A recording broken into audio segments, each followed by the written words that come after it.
3 days before my daughter's wedding, I stood silently at the back of the church as the wedding planner's face turned pale. Madison's expression crumpled like a paper flower in the rain. "The venue just called," the planner said, her voice trembling. "They've double booked. We no longer have the reservation for Saturday." My daughter froze. "What? That's not possible. We confirmed everything last week." Ryan, her fiancé, instinctively wrapped his arm around her shoulders. "We have the signed contract. We spoke to the manager in person.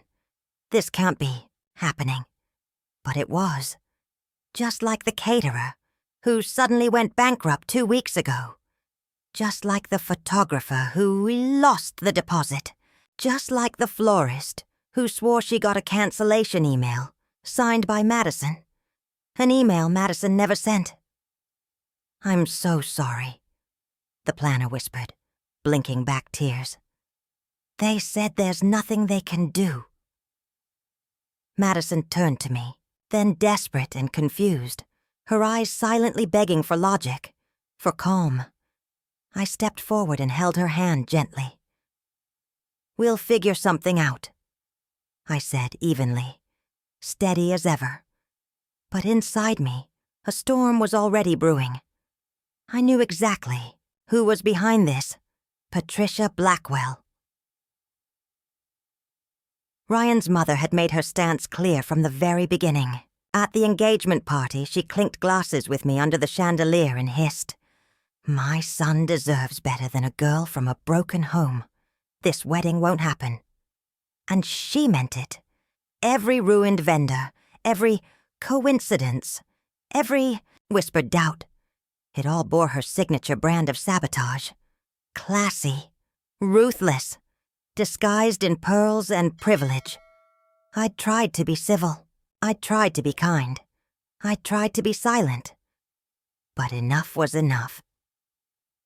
Patricia didn't know that I'd been documenting every move she made, that I had screenshots, that I had audio recordings, that I'd spoken with a judge who owed me a favor, that the Hamilton estate was already booked under a different name, mine, and that tomorrow morning Patricia would open her mailbox to find something she never expected.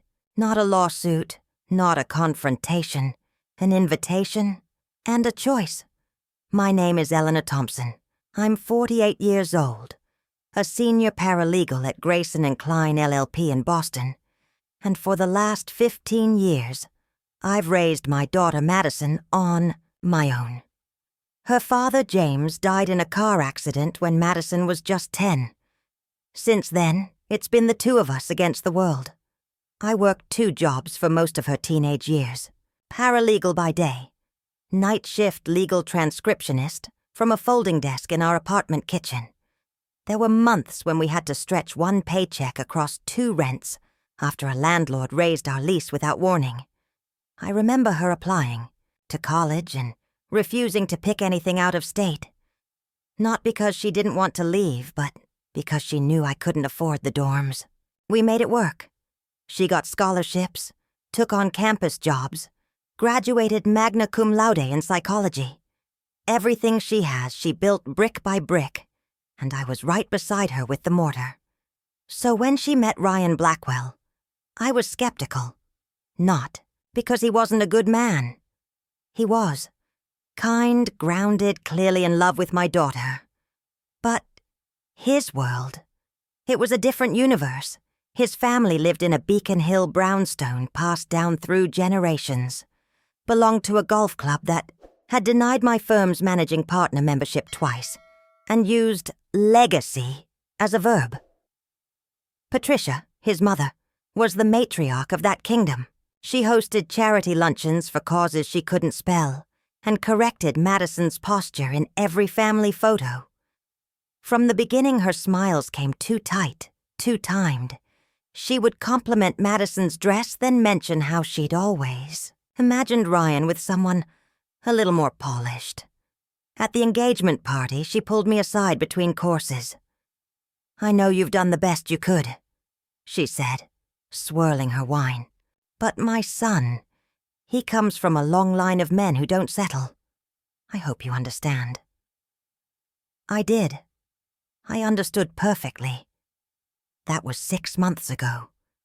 Since then, my daughter's wedding had been chipped away piece by piece. Each vendor, each arrangement, each moment she had spent months planning. Patricia never raised her voice, never said a single word directly, but her intentions were clear as crystal stemware. And Madison, she kept blaming herself. "I must have double-booked the florist," she said once, tears on her cheeks. "Maybe I hit send by mistake. Maybe I didn't confirm the deposit. Maybe I just messed it all up." She hadn't. But she couldn't see it. And that broke my heart more than anything Patricia could ever do. That's when I started keeping records.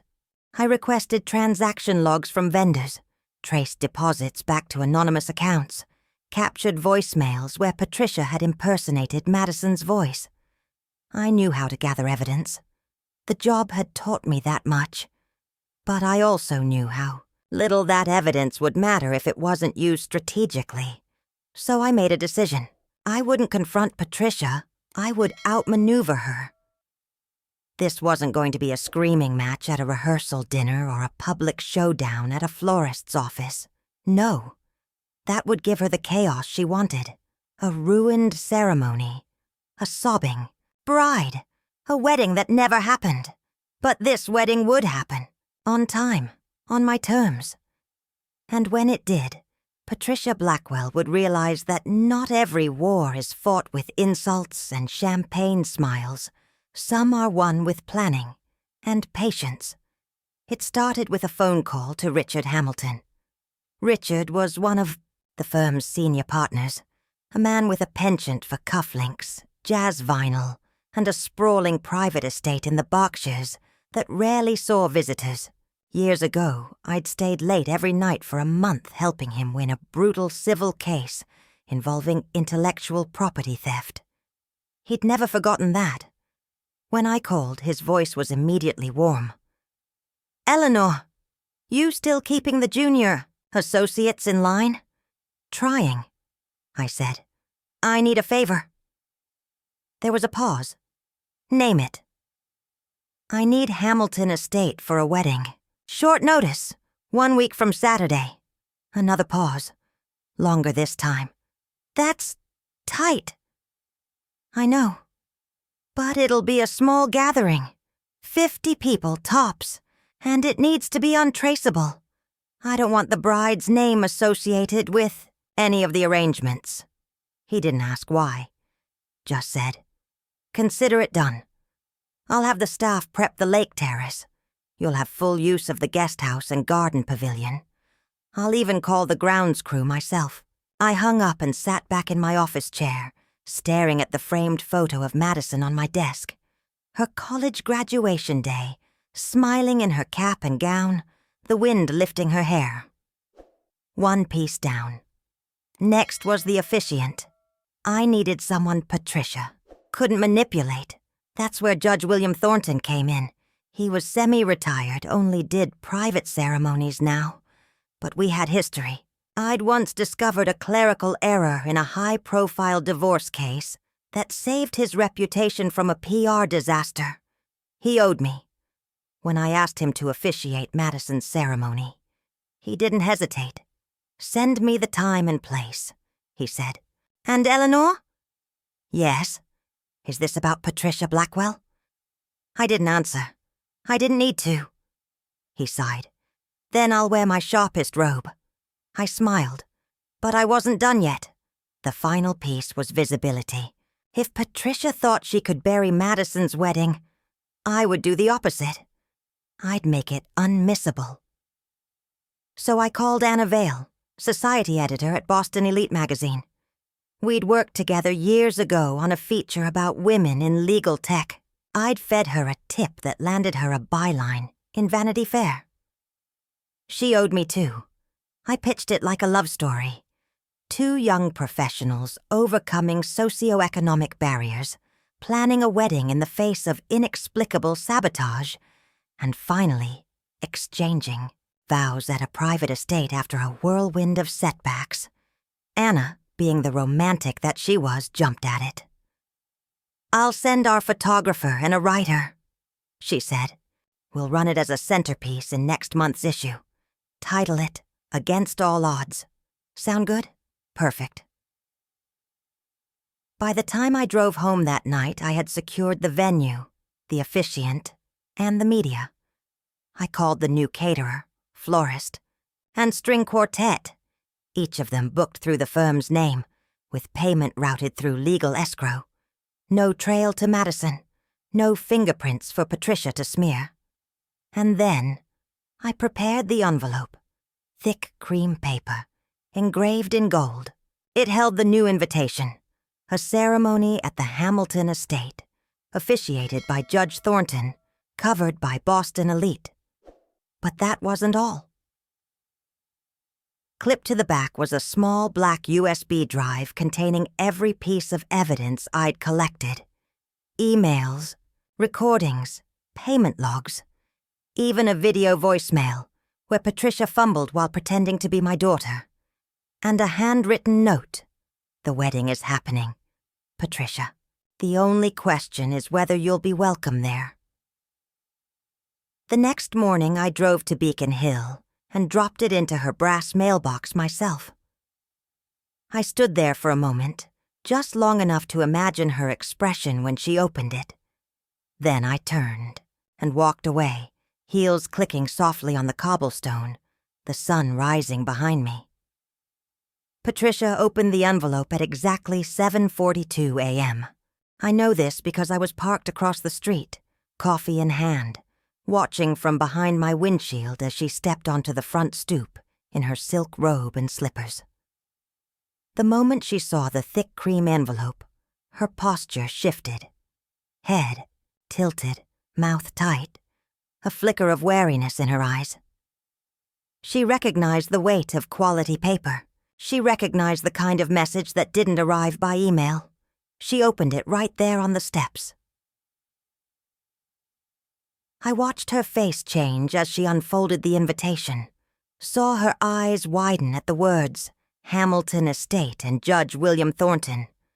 But it wasn't until she turned the invitation over and saw the USB drive that the blood drained from her face completely. She looked around instinctively, as if checking to see if anyone was watching. They weren't. Just me. She didn't see the what car.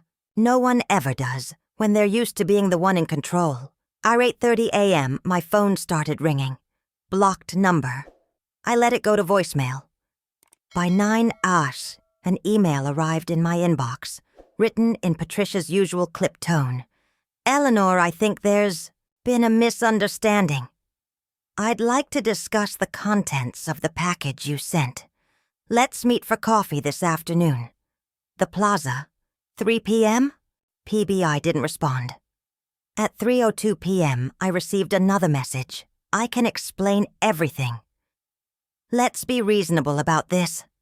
At 4:15, a final note, for what it's worth.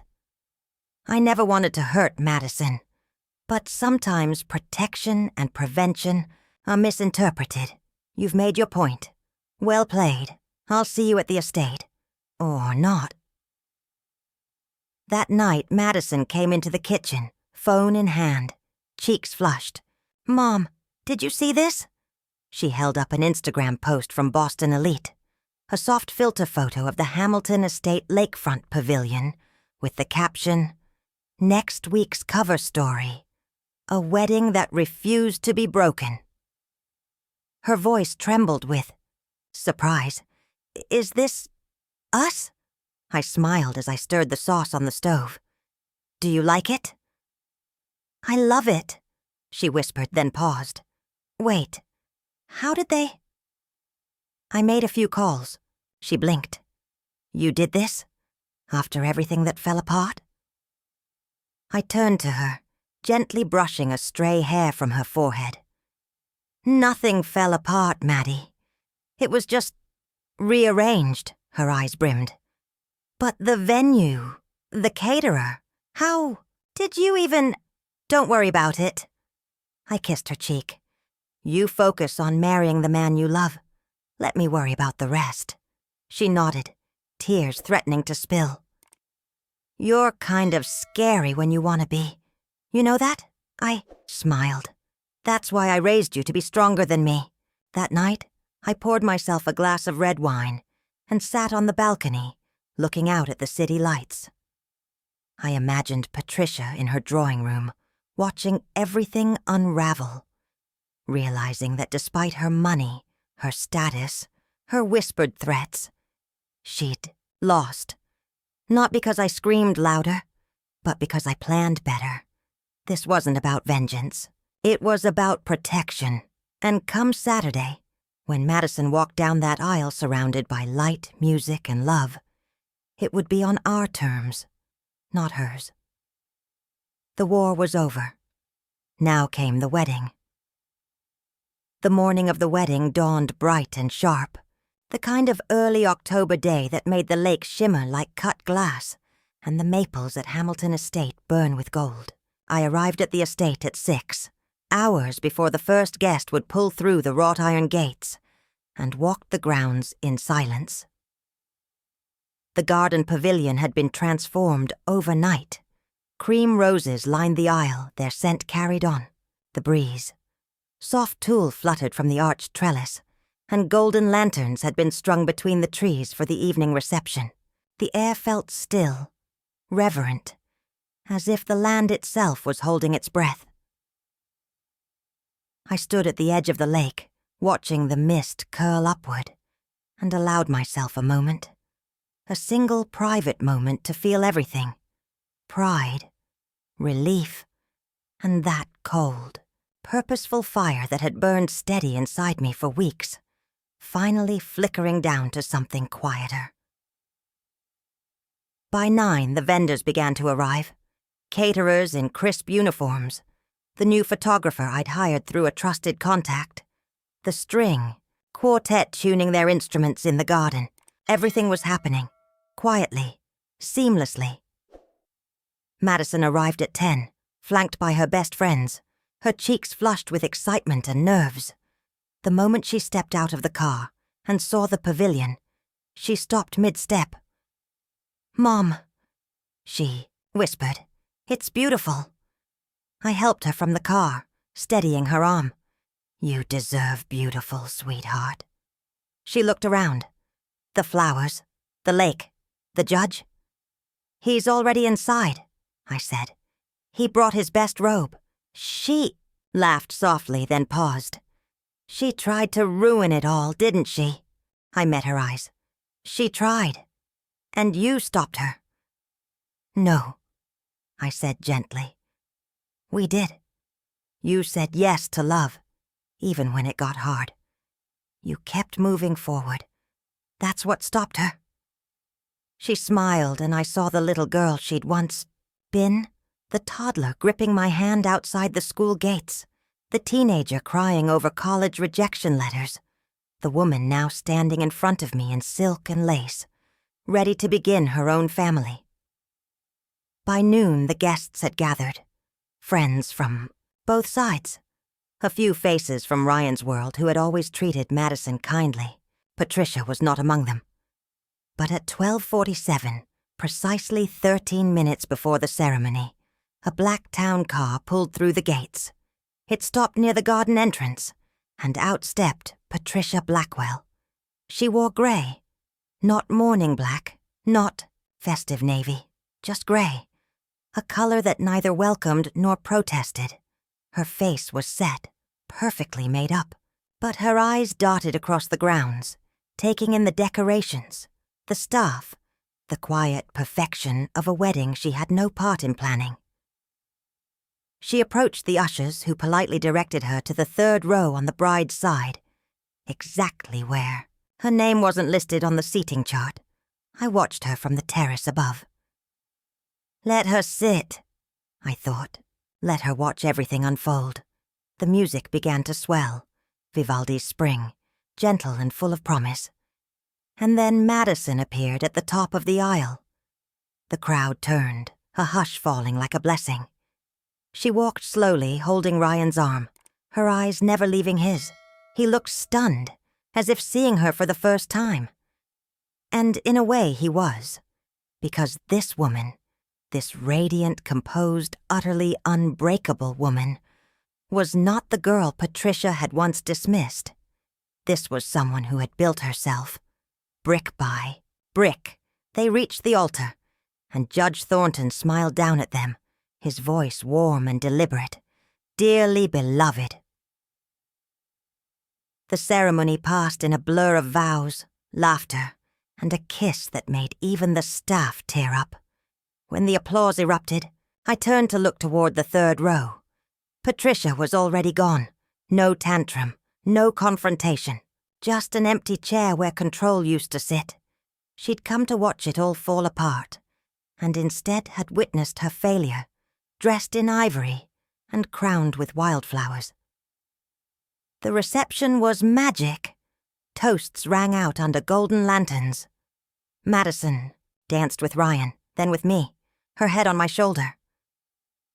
"I love you," she whispered. "You gave me this." I smiled. "No, Maddie, I just cleared the path. You walked it." Later that evening, as the stars appeared and the guests began to leave, a courier approached with a small envelope addressed to me. It was Patricia's handwriting. Inside, a folded note. "Eleanor, I watched.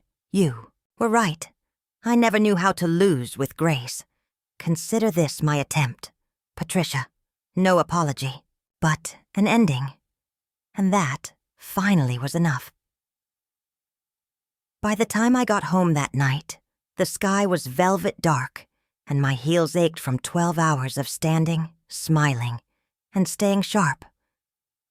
I set my clutch down on the kitchen counter, toed off my shoes, and stood still for a moment in the quiet. The kind of quiet that comes after a storm, the kind that doesn't hum with dread, just peace. Madison and Ryan had left in a vintage convertible borrowed from one of Ryan's college friends. Cream paint, burgundy interior, and a trail of tin cans clinking softly as they turned down the long estate road. I watched them go with a full heart and a calm I hadn't known in years. The wedding hadn't just survived Patricia's sabotage, it had risen above it. And Patricia, well, the next morning I received a call from Anna Vale at Boston Elite magazine. "Eleanor," she said, breathless with excitement, "I just wanted to let you know. We've never had this much traction before. A feature even publishes. The wedding photos are gold, and that lakeside shot of Madison's dress billowing in the wind, already requested by 3 bridal blogs. That's wonderful," I said, smiling into my coffee. I took the liberty of naming the spread Grace Under Fire. "It fits." "Yes," I said, "it does." "And by the way," she added, voice lowering conspiratorially, "your delivery to Patricia Blackwell. Masterstroke. I haven't seen someone retreat from public life that fast since the Avery Foundation scandal. Rumor is she canceled her entire holiday calendar. I think she's hiding." I didn't respond. I didn't need to. Patricia's absence was its own form of confession. 2 days later, a package arrived at my office. No note, no return address, just a box wrapped in cream paper sealed with wax. Inside was a set of silver Tiffany picture frames, 4 of them engraved with Madison and Ryan, October 14th. Each one held a photo from the wedding. The kiss, the first dance, Madison and I laughing in the bridal suite, Ryan whispering something that made her eyes crinkle with joy. At the bottom of the box, one more frame. Empty. No message. But I understood the implication. A silent gesture. An acknowledgement. Maybe even remorse, though I doubted Patricia had the vocabulary for that. She had failed. She had tried to erase a wedding with whispers and manipulation, and in return, She received a wedding that would be immortalized on magazine covers, social feeds, and mantelpieces. A wedding she would never be welcome in. Later that week, I ran into the Blackwell family's housekeeper, Maria, at the farmer's market in Beacon Hill. She recognized me immediately. "Mrs. Thompson," she said gently, her voice low. "I just wanted to say, you did good. Miss Madison deserves everything." "Thank you," I said. "And Patricia?" Maria hesitated. "She's not herself. Quiet. Keeps the curtains closed. The other day I saw her tearing up old guest lists.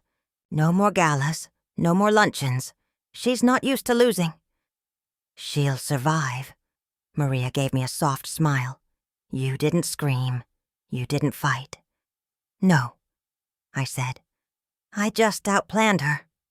That night, as I sat by the fireplace, with a glass of wine and the wedding album balanced on my knees, I realized something. Revenge hadn't come through rage or scandal. It had come in the form of joy, of defiance wrapped in celebration, of a mother's quiet war and her daughter's loud happiness. Sometimes the most elegant revenge isn't destruction, it's legacy, and Madison's legacy would never be Patricia's, to shape again. 6 months passed. Winter came early to Boston that year, blanketing the sidewalks in a hush that softened everything. Noise, memories, even grudges. Madison and Ryan had settled into a loft in Cambridge, busying themselves with work and travel and the slow, beautiful rhythm of newlywed life. The framed photos from the wedding now sat proudly on their mantel, next to a small vase of dried Hamilton estate roses. As for Patricia Blackwell, she faded like old wallpaper. She didn't attend any of the winter galas she once ruled. Her name, once printed regularly in society columns, vanished without comment. When Boston Elite released the full wedding feature, Patricia didn't even try to suppress it. No counter-press, no attempts to rewrite the narrative. She simply disappeared from it. And that, I think, was her truest punishment. Not public disgrace, not scandal, irrelevance. In early March, I received a letter, handwritten. The envelope had no return address, but the penmanship was unmistakable, elegant, tight, and controlled. "Eleanor, I've spent the last few months trying to decide whether to respond to what you did or what you undid. At first, I was furious, not because you embarrassed me, but because you outmaneuvered me without ever raising your voice. Then I was quiet, because in the silence, I was forced to examine my reflection. Told myself I was protecting Ryan, but in truth I was protecting an illusion, one I built, one I was desperate to maintain. I won't ask for your forgiveness. That would be a lie. But I will say this. You're a better mother than I ever dared to be. And Madison, she is the result of that quiet, ferocious love. I hope, in time, she might remember that I was there, even if only to witness what I failed to destroy. Patricia, I read the letter once, then again. And I didn't tell Madison about it. Not because I was protecting Patricia, but because that chapter was closed. Some stories don't need sequels. Later that spring, Madison invited me to brunch, just the two of us. It was one of those rare, perfect Sundays. Blue skies, light breeze, a table near the window at her favorite cafe. Over eggs, Benedict, and jasmine tea. She reached across the table and squeezed my hand. "Can I tell you something?" she said. "Anything." "I'm pregnant." For a moment the world stopped. Then I laughed. A deep, quiet laugh that started in my chest and reached my eyes. "You're sure?" She nodded, her eyes shining. "Took 3 tests." "And Ryan?" "Still in shock, but happy.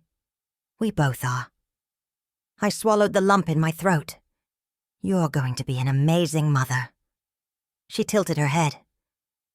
Only if I do it the way you did.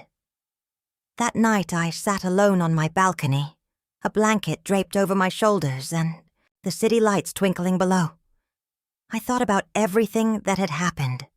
The sabotage, the planning, the elegance of revenge served not with fury but with grace. I had protected my daughter's joy. And now, that joy was growing. In the end, I didn't ruin Patricia. She did that all by herself. I just handed her the envelope, and she opened it. And that's how I learned that revenge doesn't always come with shouting matches or slammed doors. Sometimes it arrives in the form of a gold-trimmed envelope, and the quiet power of being underestimated. What would you have done in my place? Tell me below. If this story stayed with you, tap like and subscribe for more. And share this with someone who knows a mother-in-law, like Patricia.